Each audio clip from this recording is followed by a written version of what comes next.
तो हेलो भाइयों, welcome back to another video.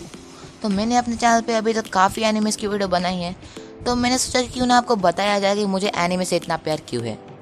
O I just love them यार, और आपको एनिमे देखना चाहिए यार। चल भाई, ये कहता है तो एक बार देख ही लेते हैं।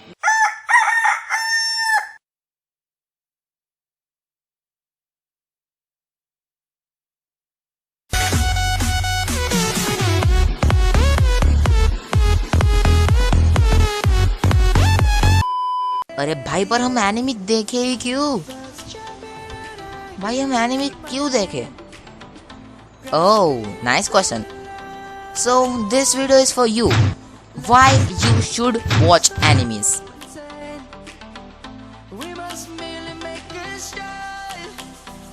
एनिमे बोला तो एनिमेशन तो भाई मतलब एक से बढ़कर एक तबाहीदार एनिमेशन, लेजेंडरी एनिमेशन यहाँ पे आपको देखने को मिलेंगे। और भाई एनिमे की यही खास बात है कि कार्टून्स और एनिमे में एक बहुत बड़ा डिफरेंस है उसका एनिमेशन। एनिमे में छोटी से छोटी चीज़ को एनिमेटर्स दिन रात मेहनत करके बनाते हैं और आगे जाके ये आउटपुट निकल के आता है, और ये हमें बहुत पसंद होता है।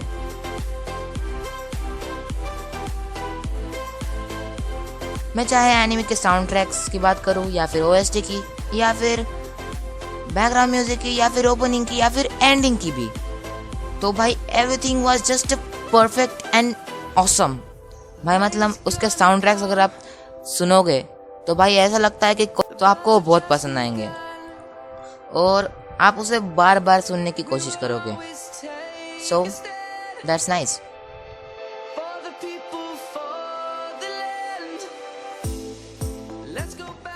अब एनिमेस जापान में बनते हैं तो ऑब्वियसली उसकी लैंग्वेज भी जापानीज होगी, पर चाहे वो किसी भी लैंग्वेज में बने, पर जापानीज में उसकी एनिमे देखना बहुत अच्छा लगता है। और एनिमेज ऑसम भी लगती है क्योंकि वॉइस एक्टर की वजह से तो कैरेक्टर में जो इमोशंस और फीलिंग्स है वो हम सब लोगों के इमोशन और फीलिंग से कनेक्ट हो जाते हैं। हम ये भूल जाते हैं कि वो सिर्फ एक एनिमे का कैरेक्टर है। हमें ऐसा लगता है कि वो एक रियलिस्टिक कैरेक्टर है। इसका सारा क्रेडिट जाता है वॉइस एक्टर्स को।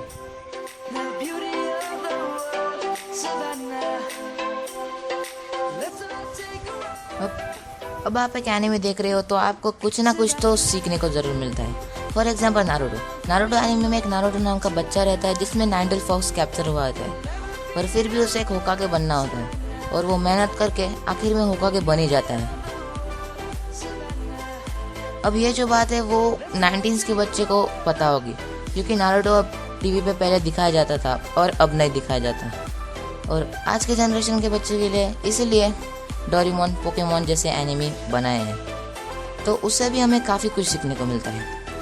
और ये जो एनिमीज है, ऐसा कोई नहीं होगा जिसने ये एनिमीज नहीं देखी होगी या फिर जिसने ये एनिमीज का नाम तक नहीं सुना होगा। और जिसको ये एनिमी नहीं पता, मुझे क्या करना चाहिए बताना ज़रा बाबू भैया। साले का खोपड़ी तोड़ साले का।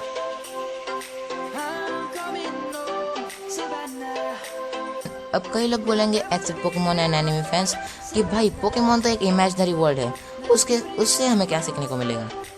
तो just shut the up and listen. Pokemon का मेन कैरेक्टर ऐश कई सालों से पोकेमोन मास्टर बनने की कोशिश कर रहा है, पर वो अभी तक नहीं बना। सो शायद से उसने लगभग 7 या 8 जेन तक पोकेमोन पार कर चुका है, पर फिर भी वो अभी तक पोकेमोन मास्टर नहीं बना। But he never lose his hope. वो ट्राई कर रहा है और अभी भी नहीं समझे तो मैं आपके लिए 2 शब्द कहना चाहूंगा। अबे साले तभी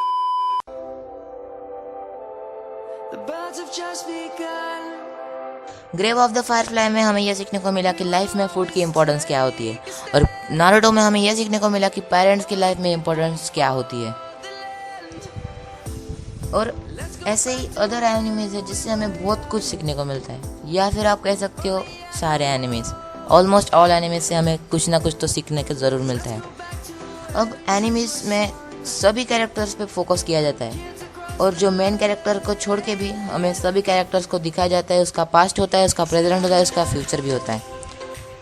और जो कैरेक्टर्स हमें नहीं पसंद है वो भी हमें ऑटोमेटिकली कनेक्ट हो जाता है और वो भी हमें पसंद आने लगता है।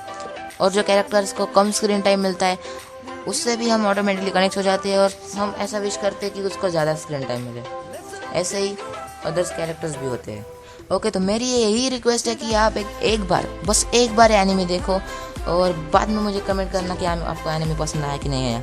और जो पहले से एनिमे देखते हैं उनके लिए मेरी तरफ से ये है। यहाँ बना तुसी ग्रेट हो, तोफू कबूल करो।